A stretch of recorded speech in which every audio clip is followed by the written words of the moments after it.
Started. So thank you again so much for joining us this morning. My name is Tamika, and I am the host for this morning with our webinar.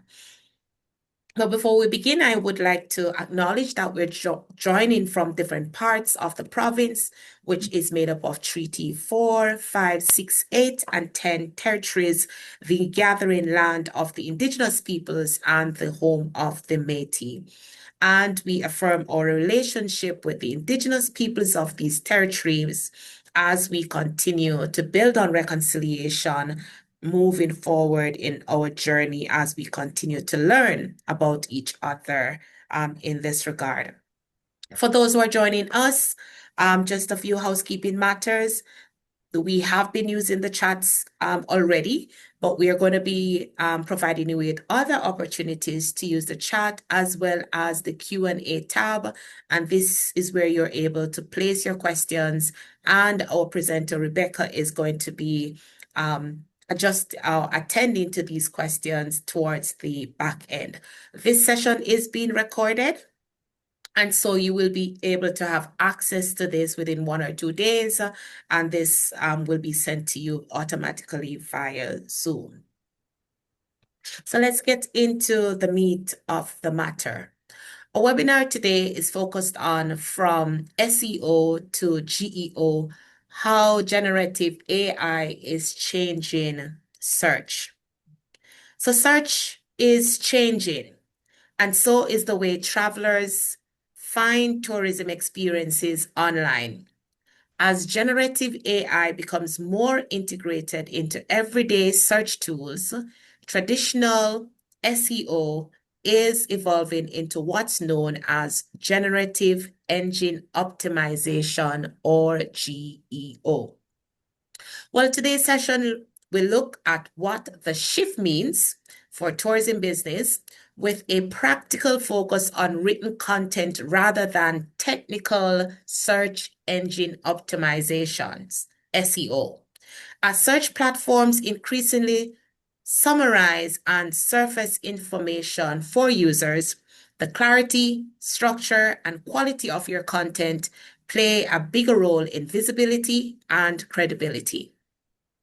So in this webinar, we'll hope that you'll be able to generate AI polls and interprets website content and simply realistic ways that you can strengthen what you already know without needing advanced technical skills or AI tools to ensure your business remains discoverable as search continues to evolve.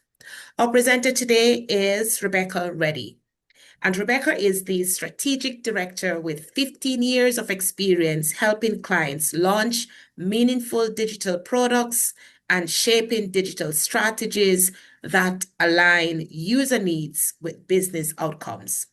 She leads UX, Rebecca, research and strategy practice, making complex challenges simple, authentic, and brand aligned. In this workshop, Rebecca will show you how to evaluate your content with a clear framework and create strategies that ensure every digital effort connects to your business goals and your audience. Thank you so much, and it's over to you, Rebecca.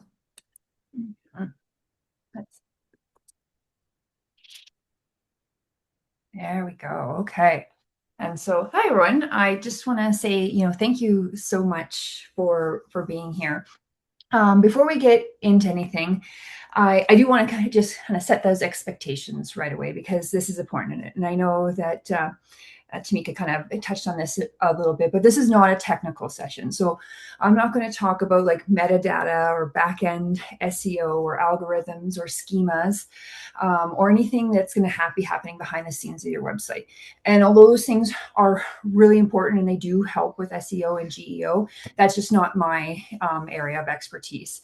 And honestly, for most of you, it's not where your time is going to be best spent in terms of like getting that return for your effort effort. What I do know and what I spend most of my time working on is content. So how you describe what you offer, how clearly you communicate your experiences, and how that impacts whether people can actually find and understand your business. So today is really about this, what you can change without needing like technical skills, without needing to use AI tools to improve how your business shows up in modern search or that search alongside AI. Because the reality is you have more control than you think over this. And most of it comes down to how you write. So that's what we're going to spend a lot of our time talking about. It's just like how you're going to be writing on the web. So we'll walk through like what SEO is just really quickly, what's changing in search, what GEO is, and then we'll spend most of our time on writing, what works, what doesn't. And we'll end with the practical steps you can actually go away and apply right now. So things that you can go ahead and do right away in the next week. So quick intro, I'm Rebecca Reddy, I'm the strategy director at Zoo. So I spend most of my time working with organizations to improve their digital experiences, including in their content. And a big part of that is helping teams take what they already have and making it clearer, more useful, and easier to find. And so Zoo is an experience design consultancy. So we've been around since 1995, and we're one of the first businesses in Saskatoon to have an internet connection. And we're about 40 people large. So we work out of an office in Saskatoon, but basically at the heart of it, we build websites, web apps, and that sort of thing. So that's kind of where my background is. And so we have a team of developers, designers, and strategists. We also do work in the human-centered design or user experience. And this is the type of work I do. So just working with users to better understand their needs and wants and, helping them build better user experience, whether it's for a website or, even internal communications and that sort of thing. But that's kind of blippy. But let's start with this big shift. Search has changed, and not in a subtle way. It in a way that's changing how people actually find and choose experiences. So on the left, this is how search used to work. So people would, search for short keywords. You kind of seen, whether it was like Google or Yahoo or whatever search engine you'd like, it'd give you a list and you kind of scan through the results and you kind of pick which ones you wanted to look at and you'd click into them to see if like that was the result. And that search did evolve and eventually got really, really good, where most times like what you were looking for was in the first 1 to 3 results. So it did really improve. But on the right is how people search now. They ask full questions and they expect like answers to those direct questions. And increasingly, those answers are actually generated for them based on information that's on websites, that's on social media, and it's generated those. They ask questions and they get a generated response. So instead of like searching something like cabins near Saskatoon, people will actually ask a question like, where can I stay near Saskatoon with lake access? They'll actually ask that full question. And search has become conversational, and that changes your role in helping people find you, because it's not just about trying to show up in that list or those Google results anymore. You're trying to get included in the answer. And what I mean by the answer, I mean, like if you've been on Google and there's that little Gemini AI summary at the top before you get into the list. So that's what I mean by answer. Another way I mean this is using a tool like ChatGPT, and you're going in there and you're asking a question on ChatGPT and it's generating an answer to that question that you're asking. That's what I mean by trying to be included in the answer. So quick level set, so we're all kind of on the same page here, is that SEO is search engine optimization. And that's about helping your business show up in search results. So traditionally that meant, finding the keywords that people were using to search, and then making sure that they were included in your website or on your social media post, having web pages with quick, clear titles, and then trying to rank as high as possible. And the goal for that was really simple. It was to get found. You just wanted your business to show up in these results. And that's still really important. That's the part I kind of want to say, is that hasn't gone away. It's just no longer the full picture. So what's changing is how search tools behave. Instead of just showing links, they're now, summarizing information, pulling key details, and they even go so far as to like recommend options for you. And that's really important on your end. And so instead of sending people directly to your website, they may answer the question before someone ever clicks, because they might get the answer they're looking for before they need to kind of go from that AI summary, before they need to click in. And that's the shift. You're not just competing for those clicks anymore. You're competing to be included in that answer. And I know that can sound maybe a bit concerning, like you have to do more or do something different, but it's also an opportunity, especially for smaller businesses. And it's because that's where GEO comes in, and it's Generative Engine Optimizations. It sounds complicated, but at the heart of it, it's actually very simple. It just means creating content that AI tools can understand, use, and include in their responses. That's all we're going to do when we're looking at GEO. That's it. It builds on what SEO is, but it shifts the focus from ranking to being understood and having your content be understood. So a helpful way to think about it is that SEO helps you get found and GEO helps you get chosen. So SEO is about ranking and GEO is about being understood.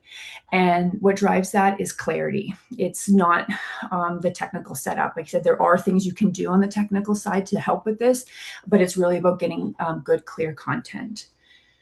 So I'm going to keep this pretty high level, but AI tools look across multiple sources, and they try to piece together an answer to the question that someone's asking. And so they're looking for clear information, consistent details, and content that they can trust. And then they summarize it kind of in their own words. So if your content is vague or hard to scan or missing key details, it's easier just to skip it. And AI is not going to work harder to understand your website than a human is going to. In fact, a human's probably going to put a little bit more effort in, because even though the AI can read super, super fast, if it won't try to understand. Because it can read, really, really fast, it's easier for it just to look at the next thing rather than for it to try to interpret or understand. So it's just out there scanning and reading, and it's trying to understand it as quickly as possible so that it can include it in that response. And if anything, AI is less patient than humans are when it comes to this, because it's lightning fast. So this is the important part. Because this shift might feel like it favors bigger businesses, but it doesn't, because you're not competing on technology. You're not competing on how clearly, you're competing on how clearly you describe your experience. So visitors or travelers are asking detailed questions, and AI is looking for clear answers. And that means you don't need more content. This isn't about creating more content like you might hear on the SEO side. You need clearer content. And this is where smaller businesses actually have an advantage, because your experiences and what you offer are really, really specific, and you know them better than anybody, because you're really close to them and you understand what it is you're offering. And so you just need to describe them really, really clearly. And actually, this happened to Zoo. I know we're in a different industry, but we're a smaller business as well in the space that we operate. But we actually got someone reached out to us to respond to an RFP for a website build, and they were from another province. And so they're like, how did they even hear about us? But they were actually just using ChatGPT to help them write their RFP and help with the language and the services that they wanted to include. And one of the websites that ChatGPT had sourced in suggesting information was the Zoo website. And that's how they found us and asked us if they want to submit a proposal. So again, we're a smaller business. Like, this was out in Ontario, where there's lots of firms that have bigger websites, bigger presence than us. And we were able to be found through ChatGPT just because of the structure of our content and how clear it was, and someone just asking questions in there. And so what I'm saying is that it really, it is an advantage for you, knowing your business so well, and the size doesn't really matter when it comes to this space. So this brings us to the part that matters most, and that's writing. Because this shift isn't really about technology, it is about communications. People don't read websites, they scan. You've heard this all before. They're really task focused, and they want the fastest path to what they need. And they don't have patience for long paragraphs, repetition or unclear language. And AI behaves in a very similar way. It just scans it for the usable information. And so these are your core web writing principles. Know your audience, write for what they need, not for what you want to say. This one can actually, it's easier said than done in a lot of cases when you're so close to the business. And I can tell you that municipal websites are particularly bad for this. People want to find the garbage schedule, or how do I get a building permit, and they front load it with all this information about the bylaws and recent changes to schedules and all this other and updates, rather than just giving people what they want. They kind of have a tendency to bury that information at the bottom of the page. But you just want to keep your content clear and concise. Use those short sentences, one idea at a time, and make content scannable. So that's using headings, lists, and structure. And I'll get into structure a bit more as we kind of keep going. And so a few more, you're going to front load your information, put the most important stuff first. Kind of just talked about that, the garbage schedules, but use plain language. We're going for clarity over cleverness. And so this is another shift. So things like brand voice and personality are still relevant, but it's more important now to be clear. And so something like I don't know, like premium honeymoon suite is standard terminology that everyone would understand, including AI. But calling the same room something like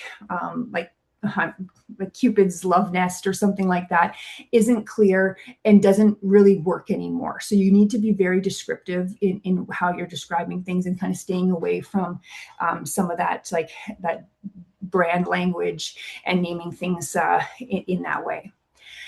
And accessibility. I'm not going to get into the details of accessibility. You'll know that's important and something we absolutely need to be focusing on. But I can tell you that good accessibility helps with GEO. So having those really clear like labels, headings, and labeling on like buttons and calls to actions and links, stuff like that, just makes your content easy to navigate and understand. And so like what makes it good for a screen reader also makes it good for AI to read. So those two things go really, really hand in hand. But if people or AI can quickly understand, like if they can't quickly understand your content, they just move on. And so these web writing principles are really simple, but it's easy to kind of, as you're developing content, to kind of skip through them and not put the effort in, but they can have a really powerful result. And so those web writing principles are standard. I'd have given you that exact same list and the same advice for writing on the web 5 years ago. The only thing that has changed is that AI is now part of the experience. And your content isn't just being read by people, it's being interpreted, summarized, and reused. And so when your writing is clear, it works better for both for people and for AI. So, all right, this is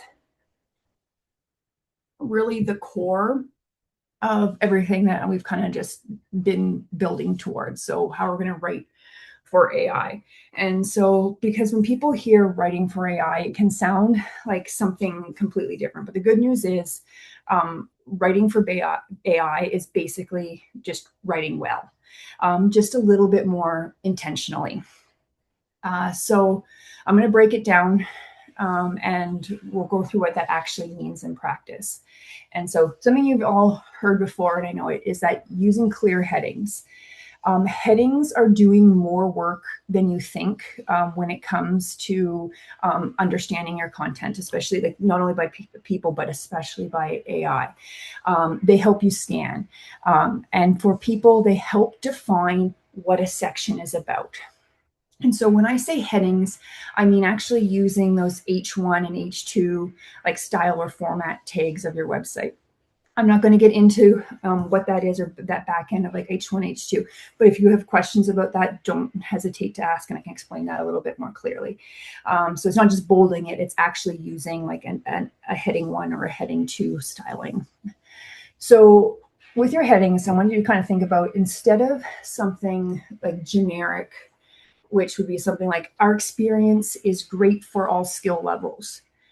I want you to use headings like 2-hour guided horseback riding tours near Cypress Hill, suitable for beginners. I know it's a mouthful, but that tells both a person and a search tool exactly what that search contains. So if someone or an AI tool only sees that heading, it should still make sense what's going to be in there. So again, we want those really, really descriptive headings to make sure that we know what's contained in that little section. And the structure of your content. Structure is how you make your content usable.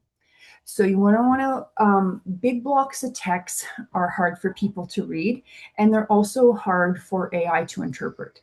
So I want you to break things into sections, bullet points, lists. You're making it easier to extract that information. And that's important because these AI tools don't always take your whole page. They'll take pieces or just sections of it. And so that's where writing for snippets is. And so this is kind of key to that shift, is that this is where things are, again, like starting to shift. Your content might not be read the way that you expect. So when a person comes to your website, they might scan it, but they have the whole context. They have all the pictures. They have all the other words that are on the page.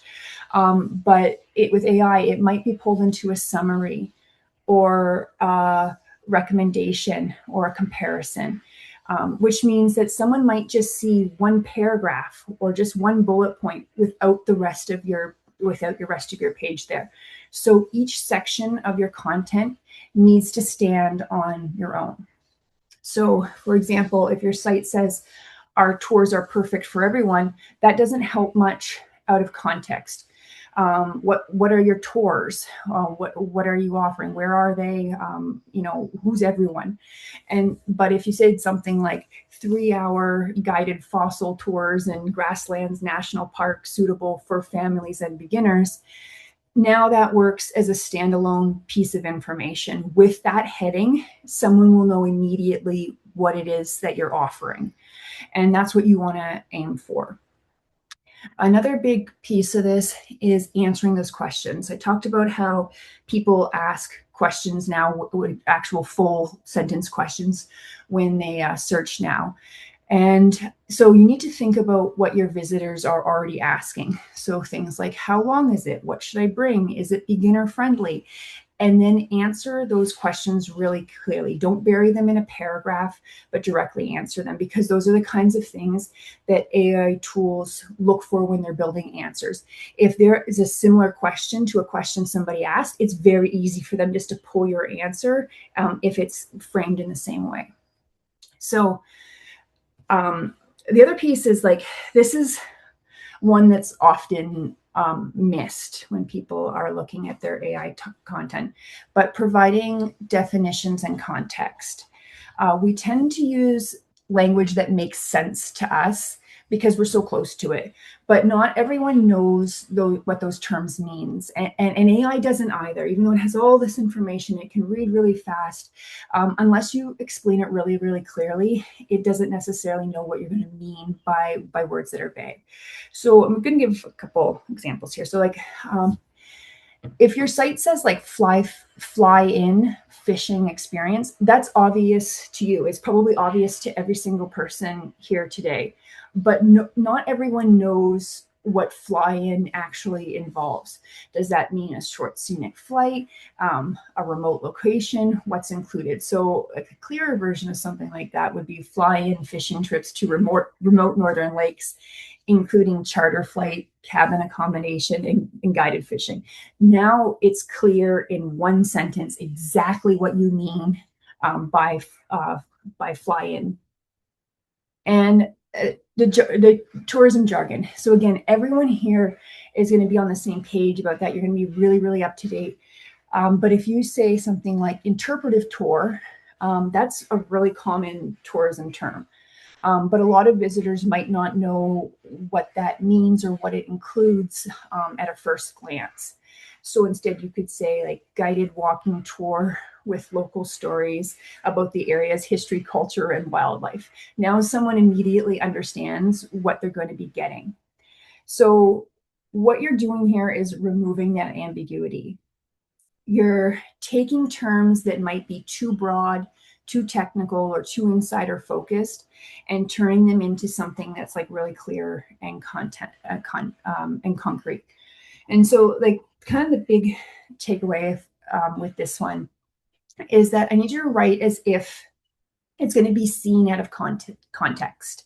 So this is probably the biggest mind shift, as I mentioned, but your content might not be read on your website because it might show up in a search summary, an AI generated answer, or a recommendation list.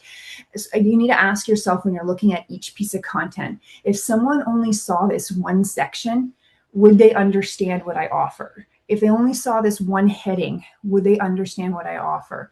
And if the answer is no, that's where you need to look to start refining your content. You don't want your content showing up somewhere and people thinking like, what is this? Because they're just going to move on. So when you put all this together, it's definitely not about writing more. It's about writing more clearly. So using clear headings, using structured content, specific details, and using, looking for that standalone meaning. And that's what's going to make your content easier to understand, use, and surface in search. So all of that to say, all that about writing for AI is that this is really important, always write for people first. AI is just another user of your content. And if it works for people, you're already on the right track. And so what people are doing and the way AI is changing is because people are asking questions. They're looking for those answers and they're looking for those details. And so if you're giving the people what they want, you're already giving AI what it needs as well. So look at a couple before and after examples here. So this is a real example. So on the left, this is very common tourism content here. It sounds nice, has great tone, storytelling. Who doesn't, escape? I want to escape. One of a kind, adventure, breathtaking views, like all of that sounds really, really good. Has good, like I said, tone and storytelling, but it's vague and not structured for AI. So on the right here, I've gone ahead and I made it like really, really clear. So what I've changed is I've added to the title what it is and where it is. So it's a canoe trip. We actually didn't get that from the first from the heading on the first site. So what it is and where it is. And I've added like headings and bullets for who's it for, what to expect, what to bring. Those will change depending on obviously what you're offering and what your needs are. But you can see now it has really, really clear headings and lists of bullets. And so it's structured so that it's easy to scan. And the structure is the headers and the bullets. And so this is the same experience. It's just a little bit better of a description. And so I actually work with a client that made a really, really simple change on the structure of their blog post. So this wasn't even across their whole website. They just had a blog section on their website, and they added a bullet point summary of the key takeaways at the top of every single blog post. And that has helped them so much show up better in search results of all kinds, like a traditional search, as well as that they're getting referenced in AI now. And so it is just about that structure of the content. None of the content that they included in that little bullet point summary was new. It was already in the blog post. All they did was put it into a little quick bullet point list. That's the only change. And that's kind of what I mean by structured content and how it can make a difference. So why this works better is here is the clarity. So visitors can now quickly decide at a glance. They say like, oh, canoe. Yeah, that's what I'm looking for. I'm looking for a canoe trip, or I'm not interested in that, whichever way. Or it could be like it's on the South Saskatchewan River. And you could say like, oh, that's not for me because I'm actually planning to travel further north or something like that. And so AI can easily extract these key details, and that's what's going to improve visibility for you. And so I'm going to take things a step further with this example. So again, very, very similar. The first before example, we're in this one, we're not just going to make it more clear. I'm going to make it a little bit more complete because I pulled some other information from other parts of like the website to kind of make this one a little bit more clear. But in the original version, this sounds really appealing, but it does leave a lot of questions like how much does it cost? How long can I stay? What's actually included? And so this updated version is we've structured it much more like a product. We've added pricing, stay details, what's included, and those optional add-ons. And so why this one works better is because it's doing two things. First, it's going to help your visitors make a decision faster. And second, it gives AI very clear, structured information it can use in summaries and recommendations. And this is important because AI tools are increasingly pulling things like price ranges. Those are really, really big piece of information that it pulls, duration and what's included. So the more clarity you can provide around that, the more likely you are to show up in those answers. And so what we're looking at here in our example is really more of like a summary view of what you would have on your full website. You'd be likely breaking this into like individual product cards maybe, or that are can be even more structured than what I'm showing here, especially if you offer multiple options. So visitors can quickly compare things like price, duration, inclusions, like side by side in the same format. And what I mean by this, and everyone here has been on Expedia. So that's why I'm going to use this.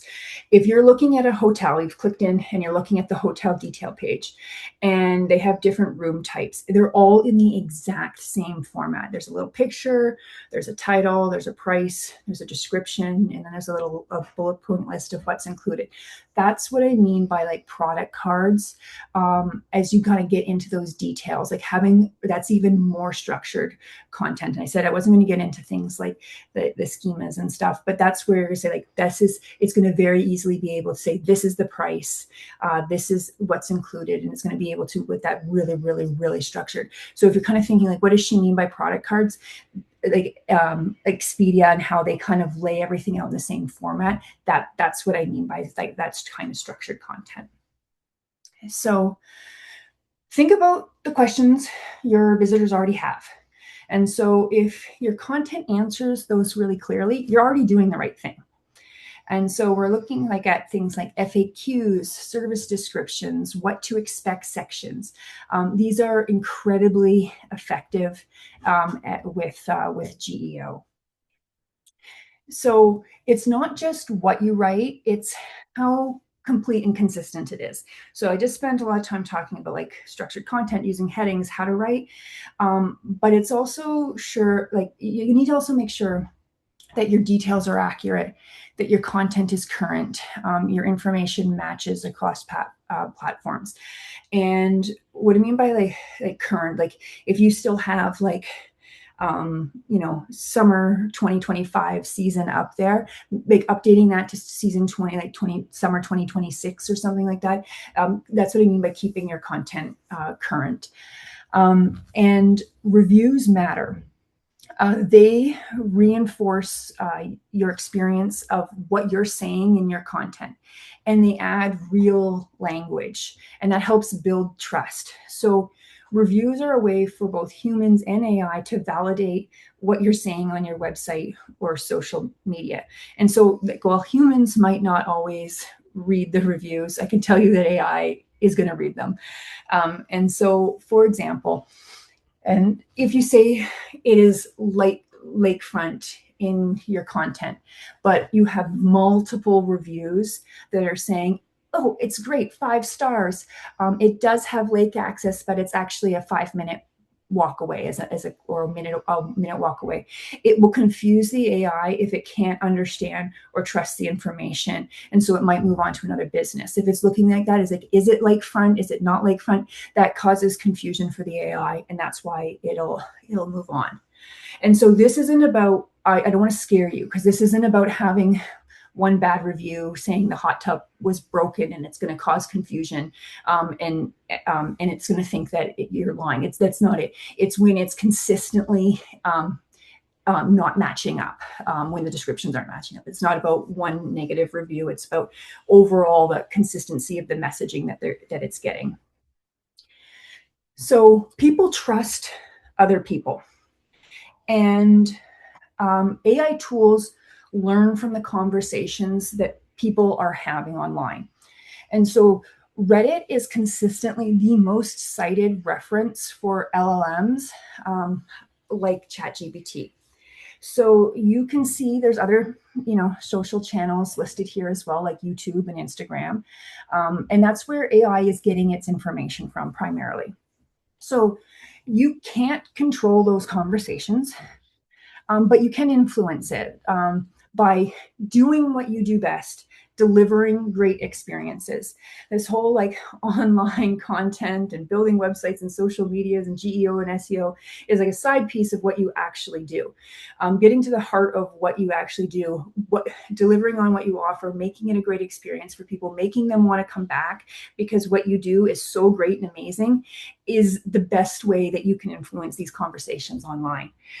Encourage reviews. Don't be shy about asking people for reviews. You know the importance of them, and with AI, they're just more and more important. And just be present where people are talking and encouraging conversation. If there's people on Facebook asking questions about, fly fishing, and you have a fly fishing camp, get in there and answer those questions and help provide them with information. Because I'm going to give you an example of kind of how this whole like social media like piece kind of fits into kind of what we're talking about here. So if someone on Reddit, just say I go on Reddit, and I say that I go in there and I tell people, I say, I'm planning a trip to Saskatchewan, and I'm asking the Reddit community for suggestions of things to do. And I'm going to include, because this is just the way that platform works, I'm going to include that I'm coming at the very end of June, that I'm going to be there for 2 weeks, and that I'm going to be in the Cypress Hills area. I'll probably even say that I'm going to be traveling with my family, and I have 2 kids, and they're aged 10 and 12. People are going to be providing all of those details when they're asking for recommendations. And it's good for your GEO to be showing up in those conversations. So if someone, I go on there and someone else says, responds and suggests, hey, if you're going to be in the Cypress Hills area, you should, suggest your zip lining business or your campground that you have. When someone Googles, then that's how happening on Reddit. And then over here, when someone's Googling, what do I do with my family near Cypress Hills? Being referenced on Reddit will help you show up in that little Gemini AI summary. And so this isn't like a miracle cure going on. It's a consistent thing over time. It's not a one-off. If you go on and your business is mentioned positively one time on Reddit, that it's going to immediately be pulled. It just gives it a better chance of being pulled. It's not a guarantee though. But so these are just kind of some of the things that you can kind of keep in mind when you are thinking about GEO and where AI is pulling its information from. It is important to consider that social aspect of it as well. So what can you do this week? I want to make this practical because the risk of with a topic like this is that you're in the moment. It's like, yeah, sure, that sounds great, but you go back to your website and you think, okay, like now what? So I'm going to walk you through exactly what I would do, step by step. And the most important thing to remember is you don't have to fix everything at once. This isn't a all or nothing type of approach. You can start with one page, and one clear, well-written page is far more valuable than having 10 vague ones in this situation. So step one, like I said, just pick a page. Start by choosing one page that actually matters. Not a random page, and not the easiest one to ignore. So I want you to pick a page that describes a key experience. Maybe it supports some bookings or inquiries that someone might have, or represents something that you really, really want to promote about your business. We talked about business goals in the last session. So if it's something you want to promote, that would be a great example of something to choose. And for most of you, this is probably going to be your homepage or a core experience page or maybe an accommodation page, something like that. And if you're not sure, ask yourself, if someone only looked at one page and had to decide whether or not they were interested, which page would that be? And that's your clear starting point. And once you pick it, just stay focused on that one page. And the second thing we're going to do is make it clear and specific. This is where most of the impact happens. So start by reading your page like a visitor would, not like the owner, because you already know what you mean. A visitor might not. So you're going to ask, like, would I understand what this is? Would I know where it is? Would I know who it's for? And then just start rewriting. You're going to be replacing that vague language with clear details. So again, okay, instead of an unforgettable experience, you might want like guided bison viewing tours in southern Saskatchewan for small groups or something like that. This is now more clear. And so this is also where you look for that insider language or jargon. Words that make sense to you but may not be clear to visitors. So things like, I already talked about interpretive tour or fly-in experience, low season travel, outfitted, blackout dates. These are common in tourism, but they're not always obvious.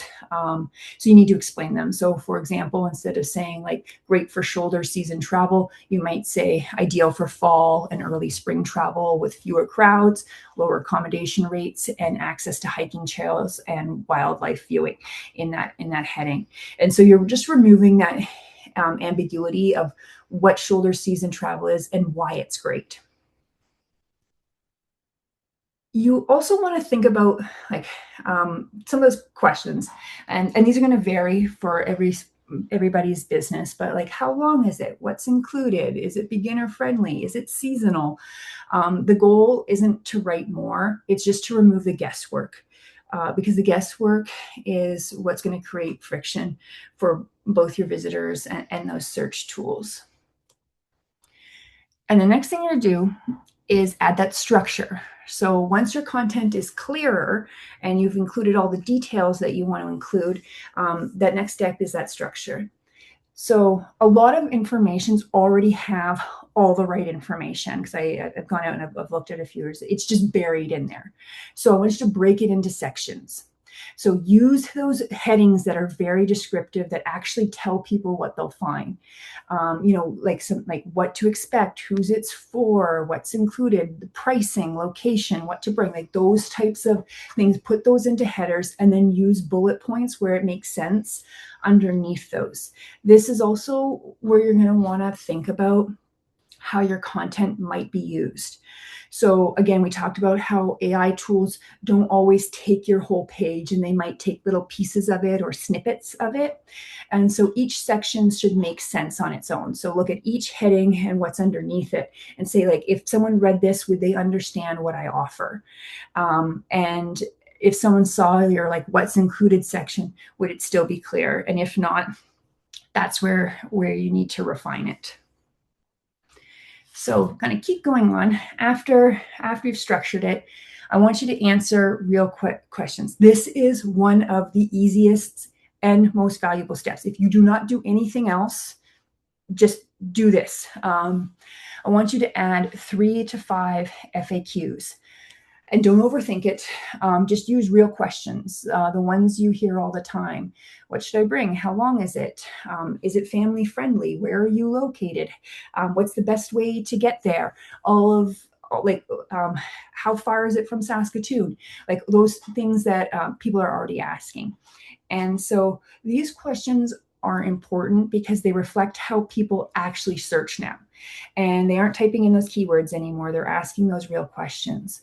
So when your content answers those questions very, very clearly in that structured FAQ format, it becomes much more usable both for the people and for AI. If you're not sure what to include, just look at your emails, your phone calls, direct messages you get, questions at the front desk. And if people have asked it more than once, it probably just belongs on your website. Now, this can be done in 2 ways. If you don't already have one, you can add one new page with all your FAQs in one place. But I'd probably just add 3 to 5 relevant FAQs to each experience page, like at the bottom of each page. So after you've gone through, you've done all that descriptive content, then you can put an FAQ where you just give like a 1 or 2 sentence answer, the same way you would verbally kind of give that response if someone asked you that question in person, and just add 3 or 5 in that like FAQ format at the bottom of kind of each of those experience pages. But there's no right or wrong way. It's completely fine if you want to have them all in one place. But that's kind of how I'd probably do it. Now, check your details. Now, do like that accuracy check. This is less about writing and, again, more about trust. So go through your website, your social media platforms, your Google listing, and confirm that your location is correct. Your hours or season dates are current and they're not still reflective of what's going on last year. Your services match what you actually offer, and all of your links work. Because if your information is inconsistent or outdated, that's going to create confusion. And both visitors and search tools do rely on that consistency. And if one source says one thing and one says something else, it just reduces trust for those AI tools. And then you're going to build credibility. Finally, look for one small way to strengthen credibility in the next week. Ask a recent guest for a review, respond to an existing review, update older content, making sure that all that information is complete. And as we talked about, reviews are especially important because they reinforce your experience. They use real language and they help people understand what it's actually like. And they also help search tools build confidence in your business. So when you look at all of this together, it's not about doing everything at once.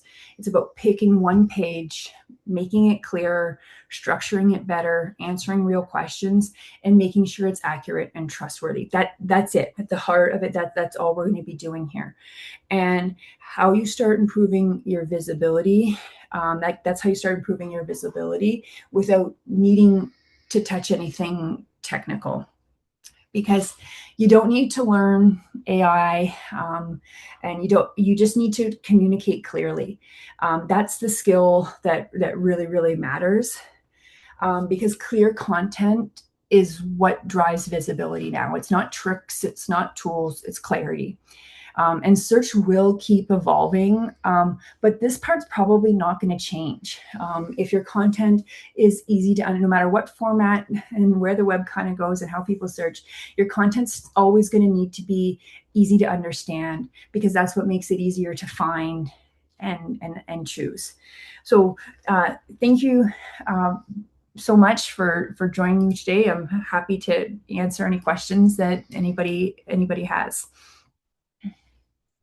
I'm going to stop sharing so I can see you all a bit better. Awesome, awesome. Thanks so much, Rebecca. I do hope that everyone took some copious notes. You did went through timely and showing us, how you're able to make yourself more visible in terms of AI that is really changing search. For the questions, as usual, I'm going to kickstart the question and then I do see a question. Oh, someone says great presentation. Really great. But you know that you spoke about a lot of tourism operators, they do use a lot of storytelling, and you can see Mm-hmm. that, and you touched on that a lot. But you spoke about the fact that AI really loves structured content. So when you spoke on that one, I was just wondering, do you think that storytelling will become null and void when it comes Um, on to AI because it really loves something that is clear and structured. like storytelling is like it, I would say that you can still use that storytelling content with, especially on like social media and your pages.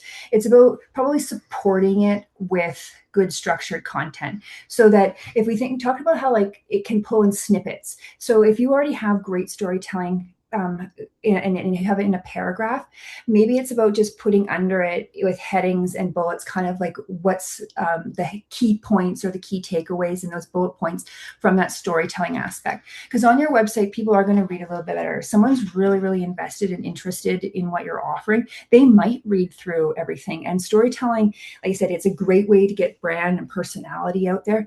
It's just not the best for AI. So I'd probably use those two things together. This it doesn't have to be an all or nothing approach. So I kind of start with that storytelling paragraph and then just have a structured snippet underneath, just knowing that AI might only pull that more structured piece, but that doesn't mean that you can't still share stories. And social media will continue to be a great storytelling platform, like Instagram, uh, TikTok, like those video and picture platforms, especially, can really help get your story across too, as well. Right.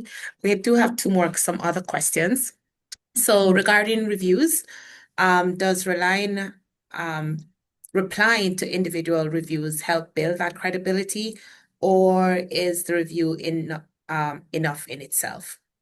I would reply to reviews for two reasons, not just because it does help build that credibility and that you're having a voice in that space. And you're kind of, again, it's just another voice validating what's true. If someone says, this is a great 5-star experience, and you say, thank you, that's just another way of it saying, like, this is true.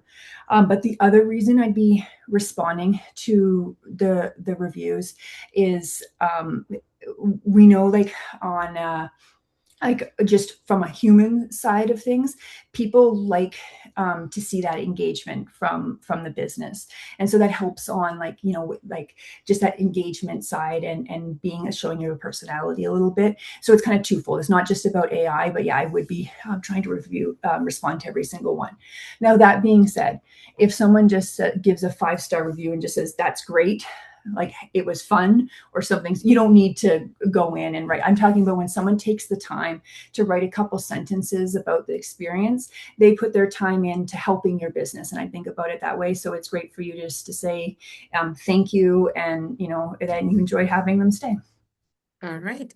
I have a couple more for you. The questions are coming in. So, AI does review a number of different pages, right?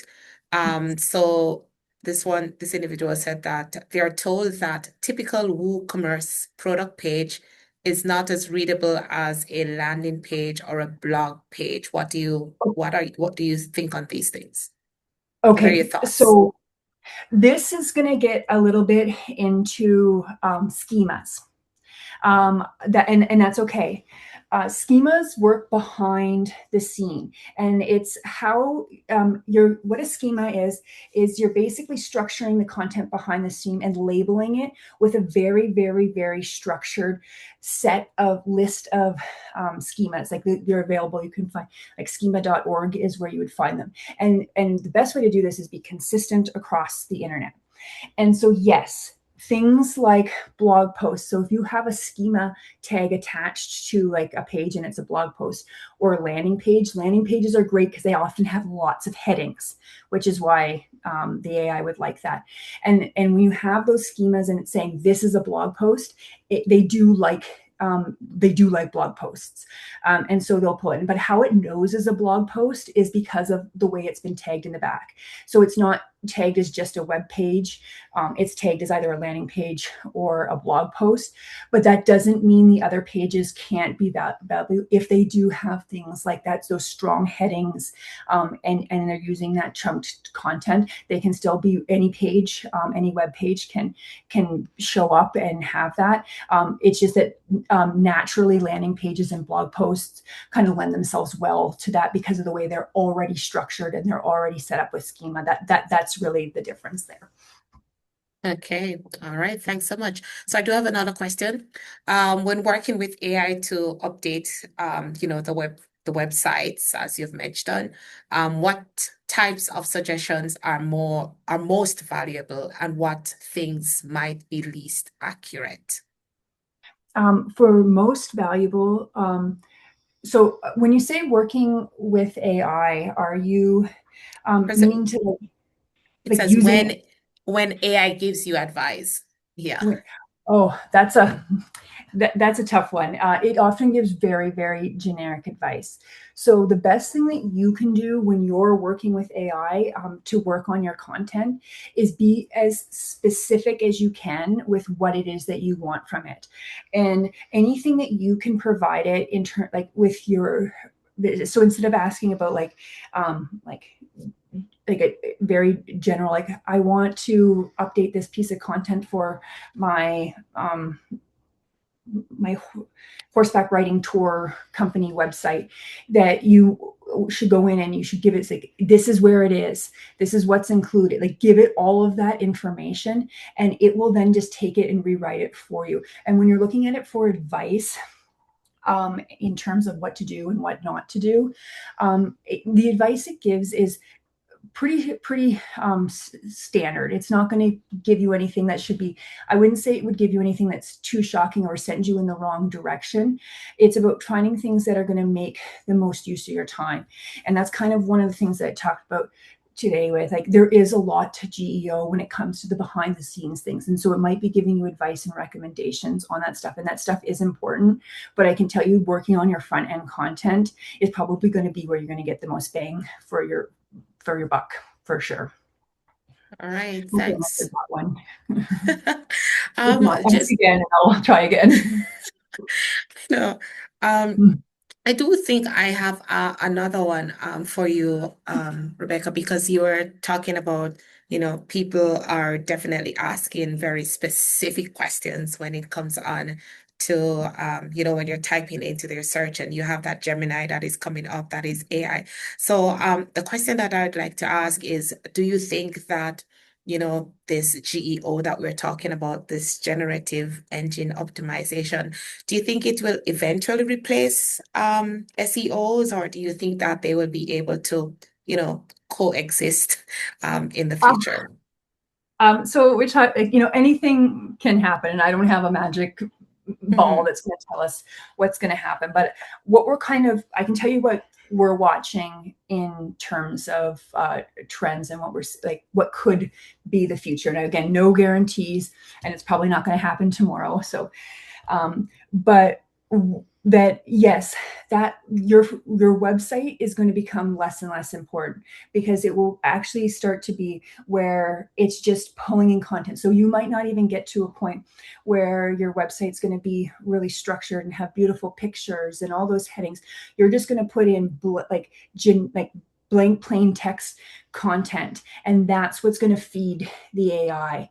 And it's just, you're going to get all of your content being in that summary. And so you're just going to have a conversation with the AI, and it's going to be pulling in information that people out in the world and businesses out in the world have provided to it, and it will just feed it in. And so like individual standalone websites will become less of a thing, and just having information on the internet that can feed the AI will become more prominent. And again, I don't know if that's going to be the case, but that's kind of what we've been watching and kind of looking at, and like what we're hearing when we talk to other like futurists in the tech world and stuff like that. All right. Thanks so much, Rebecca, for answering those questions. Just want to be respectful of everyone's time. I'm not seeing any more questions in the chat, but thank you so much. That was a good one. And I think definitely I'm seeing that it was a great presentation, very informative. And I think that people are going to be walking away with some actionable things that they will be doing for themselves and need to do just to ensure that they become searchable, and that word surface, that they will be able to surface to the front. So thank you again, everyone, for sharing. We definitely know that the search behavior is evolving. And that means that as tourism operators, we have to evolve so that people are able to discover, your product, your services that you're offering online. I do hope that you've been able to take something away. And as Rebecca in the last, I would say slide, do something. What's one thing that you can do this week is take a page that matters, and all those things go through. Just check your details, just ensure that you have correct information and that it is consistent. You have consistency across the different platforms that you're sharing your information. So thank you so much.